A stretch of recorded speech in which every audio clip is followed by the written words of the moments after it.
latest that's coming in, President Donald Trump says that US airstrikes had completely and totally obliterated Iran's nuclear enrichment facilities and threatened more attacks if Tehran does not make peace. Now, let's hear to what he had to say.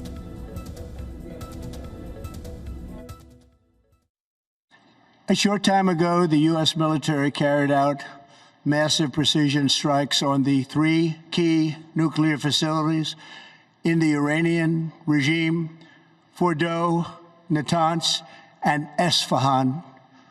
Everybody heard those names for years as they built this horribly destructive enterprise.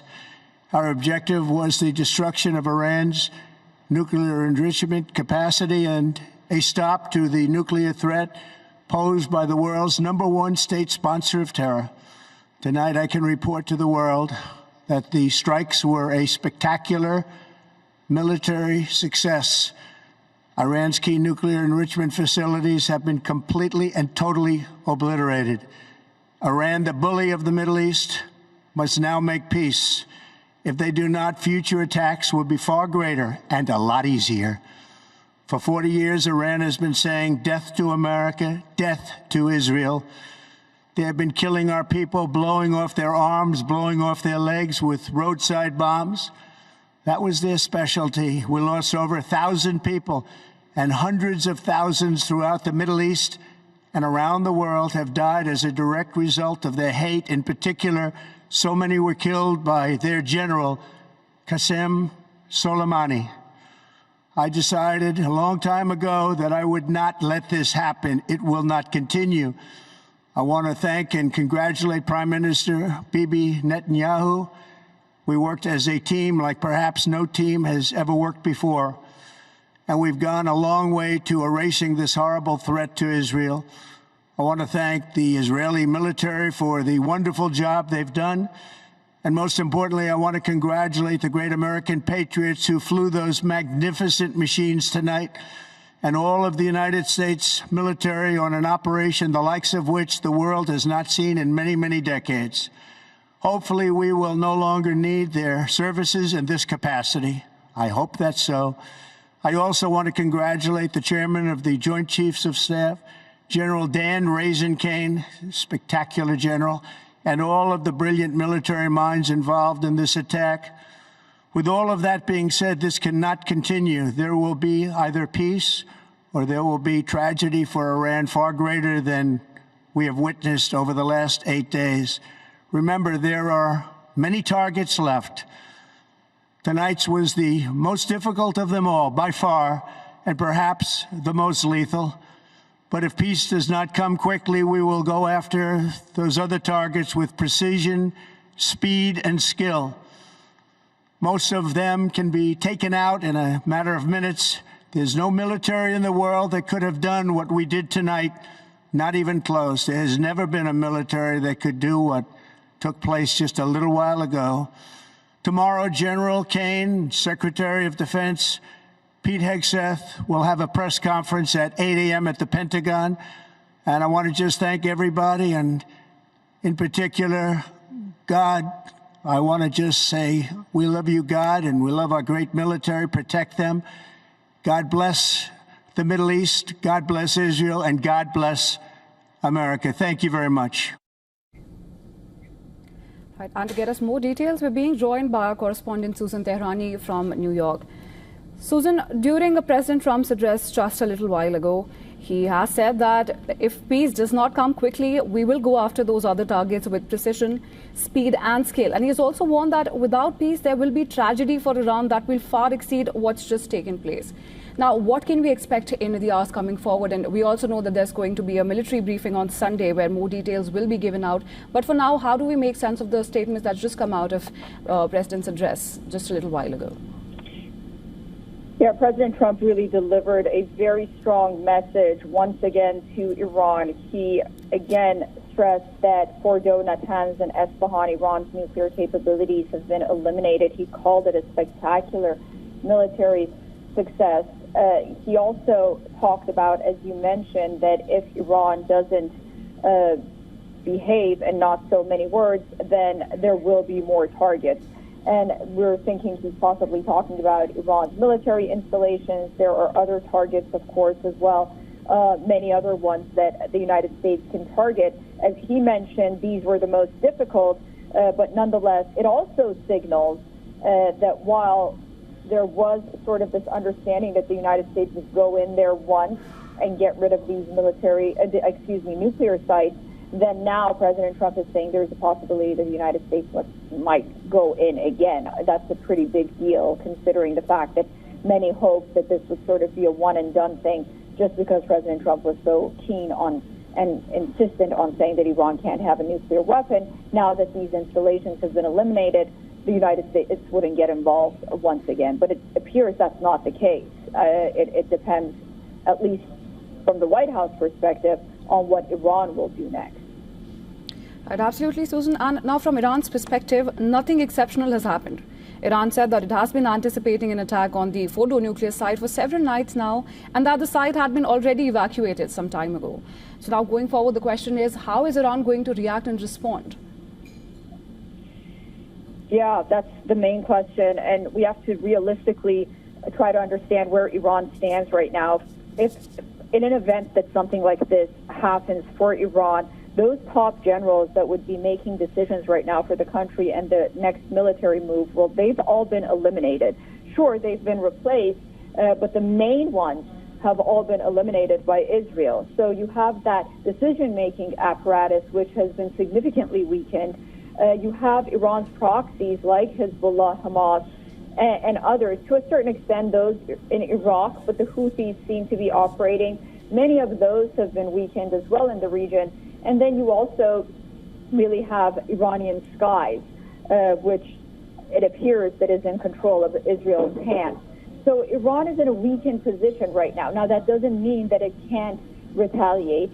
There are 40,000 U.S. troops across the region. It still has the missiles in its capacity to target Israel. And one of the most important things that Iran controls is the Strait of Hormuz. One of the main concerns is that in the Strait of Hormuz, Iran can start planting mines. That's not very costly. Iran doesn't have to be very powerful to be able to do that. That is a region that it controls itself, but that could disrupt not only the United States, it could disrupt international trade, shipping, oil prices around the world. So it does have some cards in its hands. The question is, when Iranian officials, those that have come out, they say that not significant damage has been done to Fordo, and they're trying to make this assessment as something that was minor. One has to wonder whether or not this is a prelude to what kind of retaliatory measures they're capable and willing to take, or are they really thinking about coming to the negotiating table for just for talks or for some kind of peace, whatever that seems to mean at this point in time. It's very elusive. Absolutely, Susan. And U.S. strikes have triggered a seismic shift in the war, and especially in the relationship between Iran and Israel, and it carries potentially huge implications for American security. As you just mentioned, there are around 40,000 American troops stationed in this region, and they will be on extremely high alert. And just yesterday, the Iran-backed Houthis in Yemen had threatened that they would resume attacks on American ships in the Red Sea if the U.S. got militarily involved in Iran. Now, in the eventuality that it has happened now, there is going to be a huge fear of Iranian retaliation on American and the military assets in the region. And now we know that this is not just a war between Israel and Iran, but the entire region would be affected. What do you think the implications are going to look like going forward? The regional countries are definitely concerned right now. They will be on high alert. A lot of these military bases, of course, are in Iran's Arab neighbors and in very close proximity to their countries as well. So regional countries right now are assessing the risk as well. They're assessing the damage. I'm sure the White House's phone lines are going to be going off with different leaders from the region reaching out. But also the question is, what about the Europeans? Were they in on this sort of attack that was supposed to happen tonight? Did they sort of have those negotiations with Iran's foreign minister, knowing that the United States was going to do this? We don't know that. Where does Europe stand right now? Not to say that Europe has much pull when it comes to the United States, but nonetheless, despite the fact that they've been saying that Iran can't have a nuclear weapon, they've been very adamant on continuing some kind of negotiation. Now, the United States at this point that we're talking says that Iran doesn't have a nuclear program anymore, and it's not a threat. But nonetheless, you never know. There are some questions that we need answers to sort of, first of all, gauge what Iran's response would be. And second of all, the United States says that it's already in phase 2 of this operation tonight, and that's to keep its assets safe in the Middle East. Again, Iran has some options, and it could inflict damage. And right now, President Trump has the American people, for the most part, behind his back when it comes to the nuclear issue in Iran. If it goes beyond that, he doesn't have the public support. I can tell you that completely. Absolutely, Susan. And also, in his Truth Social post announcing what he said were successful U.S. strikes on 3 Iranian nuclear sites, the American president concluded by writing that now is the time for peace. Now, Susan, do you think that outlook may be a little too optimistic given the trajectory we're on right now? I'm sorry, you broke up. What was the question? Susan, I was just trying to ascertain that President Trump has claimed that the strikes were successful, and now having carried out the strikes, he thinks that now is the time for peace. I just want to understand from you, is this outlook a little too optimistic at this point, given the trajectory that we're on and there's no sign of de-escalation? Right. And what does peace even mean at this point? Is Israel going to stop its attacks against Iran? That sounds very unlikely. What kind of surrender is President Trump looking for on the part of Iran? And can the Iranian leadership really afford to do that? I was thinking earlier, and I mentioned this, Iran has been very resilient when it has its back against the wall, despite, for example, you think about the Iran-Iraq war, where the entire world back in the 1980s was behind Saddam Hussein. And somehow Iran managed to endure this war for a period of 8 years on its own. And ultimately, when Iran was losing and the revolution at that time was in jeopardy, then Iran's leader at that time, Khomeini, came and said that I have to have this potion of poison in order to keep Iran intact, because the country was falling apart, essentially, and he was afraid that the revolution that they just did a few years ago would all go to waste. Is Khamenei going to do that? Is he going to drink the potion of poison for national security reasons? Does he have the rally of his top apparatus around him to agree with that? Or are there going to be cracks in Iran's government on how to deal with the United States at this point? Peace is very, as I mentioned, elusive at this point. What does that even look like? And where do we go from here? And how is that even attainable at this point?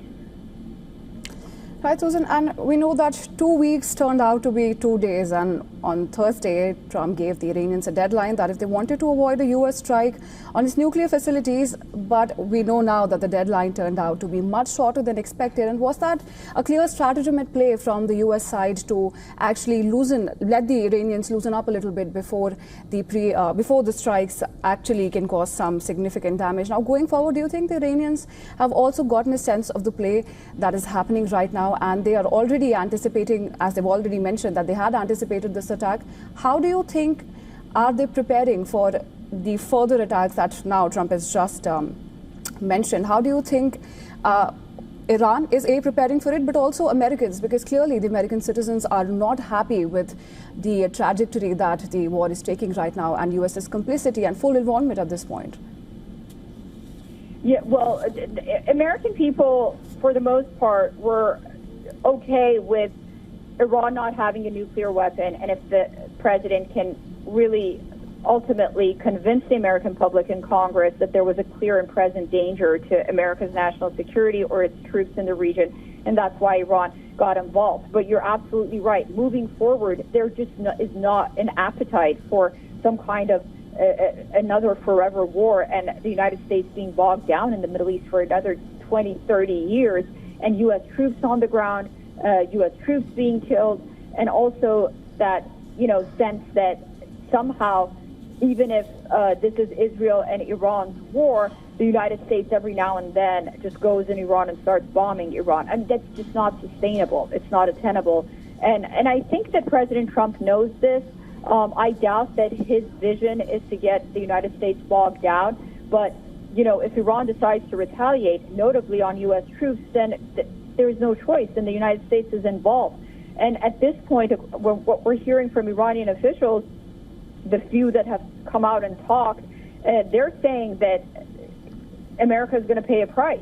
Now, what does that retaliation look like? It may not be very heavily kinetic right now because they're in shock. They're trying to get, their bases together. But ultimately, Iran has proven that it could damage U.S. interests in the long run, on the one hand. And second of all, the director of FBI, Kash Patel, just warned that the FBI is monitoring sleeper cells here in the United States. The NYPD, for example, tonight is on high alert. What does that mean? Is there going to be attack on U.S. soil now that there was an attack on Iranian soil on the part of the United States? So these are all very valid and concerning questions that, as I mentioned, despite the fact that Iran has been severely weakened, you really can't underestimate the amount of damage that it could do if, there are avenues that it could really retaliate.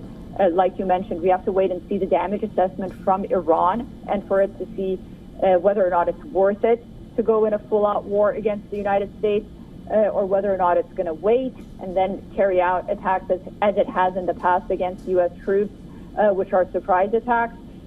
Or there's going to be cracks in the Iranian government. I mean, that's a huge possibility right now. There was a hearing on Congress, a private hearing behind closed doors, that there are discussions right now that should the Iranian government fall, what would be the next step, and how should the United States, who should the United States support? So these are all questions that are being asked. And these are all very important questions, Susan. And we know that for Iran, it is going to be extremely difficult to absorb such a massive blow. The credibility of the Iranian government, which has been threatened by this enormous response, is at stake now. And there's also no guarantee that if Iran does not respond, Israel will stop its attack to bring down the Iranian regime, or that the U.S. will not join in again. So given these situations still exist and the war could go either way, how do you think Iran is going to respond now? What is the course that they should be taking at this point? As I mentioned, we have to see what their damage assessment is, and they have options. They have the Strait of Hormuz. They could do major retaliatory strikes still against Israel. They still have some 500 missiles left, according to assessments, that can reach Israel. They do have other missiles. Of course, their missile capabilities, I mean, it's hard to make clear whether or not the missile launchers really, how much of them work right now.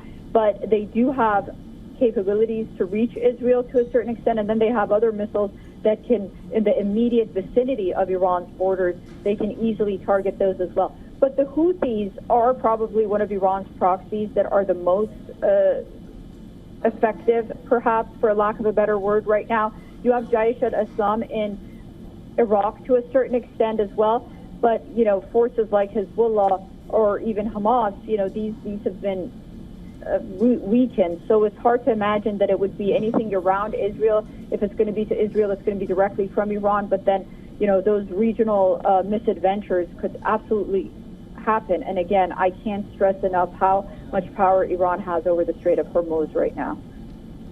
Right, Susan, and we've also seen reactions coming in from the American side as well, where they say that American people do not want another war, and they've seen decades of endless war in the Middle East before. And now, having said that, do you think President Trump's address was able to justify the actions, or the citizens would be convinced of the scale of escalation that we're seeing at the moment? That's the thing. The majority of the American public, poll after poll, they agree at this point that Iran can't have a nuclear weapon. They believe that it's a direct threat to America's national security and American interests. But going to war and fighting this war, which many of them believe that was Israel's war against Iran and not America's war against Iran. And the United States had no business being in it. They just don't want that. There is no appetite for that war. You can talk to Democrats who are anti-war. You can talk to Republicans who are very isolationist and just not just anti-war. They just want America to mind its own business and let the world and its misadventures just go by as they do, and for the American leadership to focus on issues in the United States. Many believe that was the first promise of the MAGA movement, the Make America Great movement of Donald Trump. Of course, President Trump says that America first means peace through strength, and it means that you would have to take actions like this. So, there's a lot of debate around that, but ultimately, you're absolutely right. There's just not that appetite on the part of the American people, and not those in Congress as well. You will see Republicans rally around Donald Trump for this action that he took. This is considered to be successful. He's not going to lose a lot of support for what he just did tonight. It's what happens after this that's very important. This is the hard part now. That are you going to just step back now and let it be, and Israel, Iran, they can fight it out, whatever that is, or are you going to get America involved and bogged down in the Middle East? And that is the last thing that anyone here wants.